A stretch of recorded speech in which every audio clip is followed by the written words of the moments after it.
Welcome back, my friends, to another episode. I'm so stoked you are here. And if this is your first time to our channel, welcome. My name is James, and my wife Jess and I have been wedding photographers for myself for a decade and my wife for the past 15 years. We've been privileged to photograph over 350 destination weddings all over the world. And now we make content for fellow entrepreneurs and creative photographers like yourself, and we get to travel the world teaching and helping other creatives thrive, not just in business, but in life. And today, I want to talk about something very specific.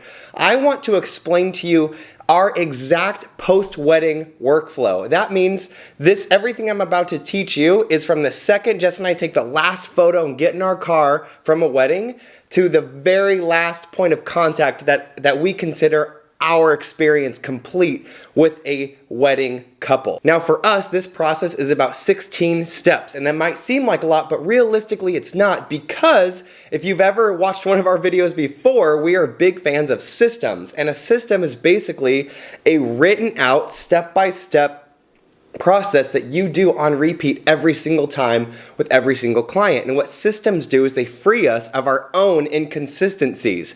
It doesn't matter what we feel like doing at the time, as long as we know on this day this happens, at this time this happens, and we put that on repeat. It's a guarantee, as long as we follow that system, that each and every one of our clients are treated with excellence and care.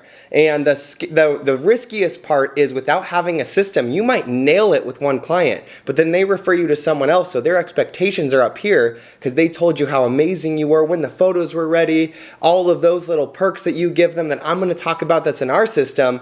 And with that new client, you don't have a system, so you forget to do one of those things. All of a sudden, that new client's expectations were raised up here because of your reputation, and then they're dropped, and that's really hard to recover from. So you don't have to memorize anything that I'm teaching you here. If you just click the link right below here, I have a free worksheet for you that goes along with this video. You can download it now and follow along, or you can come back and rewatch this, and it is step by step the exact system I'm going to teach you that we do post-wedding, from taking the last shot to delivering the photos and everything in between. So without any further ado, let's dive in. So from this point, Jess and I finish shooting the wedding. We get in the car, we get home, the wedding is over. So number one, this actually is funny. We set this up before each wedding. If we're shooting a wedding in home base or in a hotel, and we can remember this, we actually set a bottle of wine out in 2 glasses, so when we come home, there is wine ready to go so we can get to work. So step 1, you can make this step 0 if you want to, is set out a bottle of wine and a glass for you, because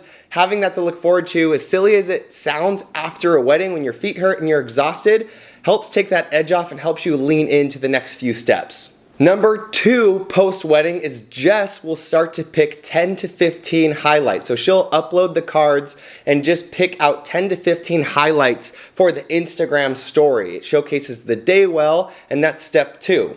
Step 3 is, while Jess is picking the highlights, I'm actually making the Instagram story of the day. And if you haven't watched it yet, I'm going to link it. It's either going to be right here or right here. It's a video we did on our Instagram story workflow where we map out a system for the exact videos and photos we get for our Instagram stories, because it's such a powerful tool to keep getting weddings, to keep getting bookings and inquiries, and serving our clients and the fellow vendors well. So step 3 is I start to create the Instagram story. So put out a glass of wine, pick the highlights for the Instagram story, and then make the Instagram story. And step 4 is, once the highlights are done and the Instagram story is built, you post it.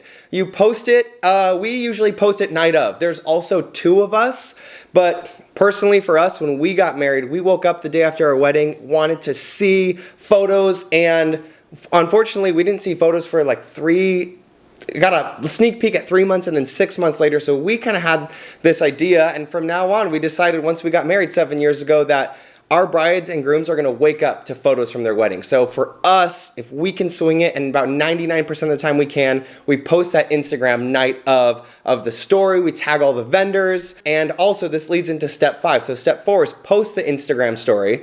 Step 5 is the morning after the wedding. So that's steps 1 through 4, wedding day. Step 5 is the day after. So say we shot it on Saturday. This is on Sunday morning. We text the couple the 10 to 15 highlighted images just with a kind text that said your day was wonderful, touching on a few moments, and text them the photos and say, feel free to share these with your family and friends. And there you go. So they wake up to wedding photos. So step 6 happens from Sunday to Tuesday. So say we shoot a wedding on Saturday, Sunday to Tuesday, it's picking and editing the highlights for the digital slideshow. Every single one of our clients gets an album, and the way we show them their first draft of the album and also seal in all their memories is we build them a digital slideshow. We're big fans of Kissbooks, and they actually have a slideshow software that's free, and you can just send that link. So step 6 is picking and editing. It's about 150 highlights of the wedding that tell the story from start to finish. Step 7 is once we build that digital slideshow, we actually send all the rest of our images unculled, like just all of them, to Freedom Edits. They cull for us and they edit the rest of the images for us. So the only thing we're touching is step 6, which is the 150 that tell the story from start to finish. The rest of the images gets culled and edited by Freedom Edits. Step 8, now that we have the edited images and the rest of the images that we're not going to put in the slideshow are with Freedom Edits, step 8 is actually building the slideshow. So you edit them, you send the rest to Freedom Edits, and then you build this slideshow inside the Kiss Designer. Step 9 is where it gets really fun for us. This either happens on Tuesday if we get to it. If at the latest Wednesday morning, we actually send the couple the link to the slideshow. So we personally don't blog the Tuesday or Wednesday after, and I'll explain that in just a second. We actually send them a slideshow link instead because it's way more powerful for them to get a link with an email that says, hey lovebirds, hope you're enjoying your honeymoon. Here is a link to your album slideshow. It tells your story from start to finish. Press play and enjoy. Feel free to share with your family and friends. And that's it. They press play on their wedding album, and we put their song to it, their first dance song, and all of a sudden, 4 or 5 days after their wedding, they're watching this story from start to finish, and that just seals in their memories. And we do this for a few reasons. One, because it's important to us for all of our couples to get an album of their images and their wedding story fully, so it's not just stuck in a digital gallery somewhere, it's real and tangible, and that's the first step to getting them their album post-wedding. Second reason we're not blogging this right away is because our goal is to love and serve our clients first priority. And when we found out that this digital slideshow thing was possible, we weighed the options between blog and slideshow. And I love blogs. Blogs is actually one of the last steps in this process, but the reason is, let me ask you this right here. When was the last time somebody paid you to blog about their wedding? For me, after 350 weddings, the answer is still 0. But people do pay me when they want an upgraded album. So one, just for the business aspect of it, it works better that way. And blogs are great. Blogs are great for SEO, and blogs are great for future clients and features. But the blog is not for the client. It's for the long game. The client wants to see their images. And when you put their images in a digital slideshow, they press play, it tells the story from start to finish. They don't have to read anything, and it's set to their first dance song. That is actually serving your clients better, and the responses we get is remarkable, and we get to see analytics. We've been doing this for over a decade, and I've watched the analytics of the blog post when I used to put it out on Tuesday, and then I watched the analytics of the slideshow when I would put it out on Tuesday instead. And the slideshow count is remarkably higher than the views on a blog post, and that's why we do a slideshow before the blog post. Step 10 is once we send that digital slideshow, we get the images back and do the final look through from Freedom Edits, and we upload them to CloudSpot. So they edited the photos, we send the digital gallery. By that time, we get the photos back. It's usually about a week's time, maybe 10 days, depending on the day and the wedding. And we upload that to CloudSpot, and that brings us to step 11. Step 11 is we send all the rest of the images to the bride and groom. So a few weeks after the wedding, say, hey, I know it says, 4 to 6 weeks in your contract, but actually we were so excited we finished the photos early. It's usually about 3 weeks. Here's all of your wedding images, and that just goes with the email we send them. Enjoy. So now they have a digital slideshow that seals in their memory. They have all of their photos now, and that's the point where we're at post-wedding. And this brings us to step 12. So step 12 actually happens 3 days after step 11. Step 11, we send them their CloudSpot gallery of all their images. So now they have all of the images and they've seen them all. 3 days later, we send them an email explaining how to design and purchase their album. All of our couples have albums included in their collections, and I'm going to touch on that in just a few minutes. But the important part here is step 12 is basically an email that says, hey guys, I'm so happy you love all your images. We had so much fun at your wedding. The best way to relive your wedding is through a tangible, real album that tells the story from start to finish. Let's get you your album. And then I go on to explain, remember that digital slideshow you have, and I relink it? That was actually the first draft of your wedding album. And then I explain that their wedding album came with this many pages and the slideshow was this many because I wanted to tell the full story. And then I offer them for 30 days, I offer them 30% off any upgrades. And that's step 12, basically laying in their lap and saying, hey, this is the album you had.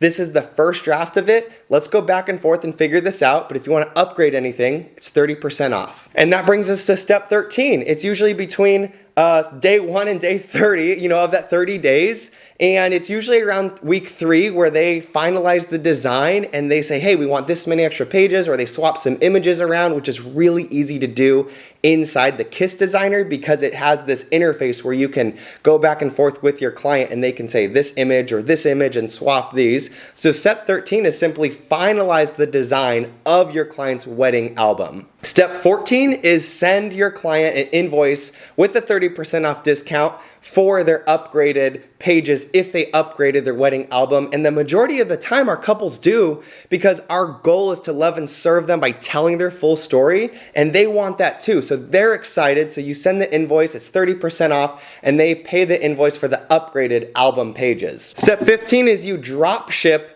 the album. Jess and I drop ship their album. So we finalize the design inside KissBooks. We order it to their address, and KissBooks actually wraps it in custom wrapping paper for us, puts a bow on it, and drop ships the album to our couple. So now we don't have to do anything else. We invoice them, they're upgraded their album, they're happy. We send the album and it drop ships to our couple. And step 16 is the last one, is we blog the wedding. We blog the wedding roughly a month after each wedding because we're not worried anymore about, we have to finish this the week of because it's for the couple. The blog is very important, but like I said, the blog is for future clients, it's for SEO, and it's for the longevity of business, not to serve our clients. It used to be for us, but the slideshow serves our clients better, and it's better for business overall. So the last step of the wedding process for us, the last step process for our couple is they get their album with a handwritten letter from us, and now they finally have, instead of in a digital gallery, which I love for sharing, but they actually have in their hands, on their coffee table, an album that tells the story of their wedding from start to finish. It's guaranteed for life. That is hard to beat. That is so much better than looking through a digital gallery. As much as I love digital, nothing can beat an album. So in the client's eyes, and for the client side, that's when we put a bow on it. That's when we wrap up the entire experience. And then step 16 is the blog post. And of course, when we write the blog post, we'll send it to the client, and it's kind of like a cherry on top of remembering the wedding again with more written words and all of that. So step 16, the last thing for us before we click archive in HoneyBook on that entire project, is you blog it for SEO, for longevity, so future clients can find us. And that, from start to finish, is our 16-step post-wedding process. And you might be thinking, that kind of sounds like a lot. And realistically, yes, I know it's 16 steps, but they're very simple, and what matters is they're consistent. I do that with every single client, every single time, and that means I exceed everyone's expectations. I'm not stressed because I know written out exactly what to do. And like I said, if you would like to use this system, you can copy us verbatim, or you can kind of customize it, as long as you have a step-by-step system that allows you to treat all your clients exactly the same and blow their expectation. That's all that matters. And like I said, you don't have to memorize any of this. Hit the link below. There's worksheets for you. It maps it all out, and it maps it out chronologically, so you know exactly when things are happening and when you can be doing things. So you can fill in your own answers if you want. Or like I said, you can take my system verbatim. And if you were thinking when I was teaching this, man, they talk a lot about albums, and yes, we do, because I believe in albums. I was kind of over my work being in a digital gallery and it being downloaded once for an anniversary post. I wanted my clients to have a tangible, real album, something tangible that they could flip through that told their story from start to finish with the photos they hired me for. And that's why I started offering albums. And if you're interested in offering albums, Jess and I actually created a course called the Album Academy, and that is linked below. There's a video that will explain exactly what's inside that course, and it'll help you level up your business, level up your income, and start treating your clients to a better experience with albums. If you're interested in that, just hit the link below and you can check out more of the Album Academy. And my friends, until next time, I hope you can take this information. I hope you can level up your business with it. Just know that you're fully capable of doing this. You're capable of great and amazing things. And until next time, I will see you in the next video.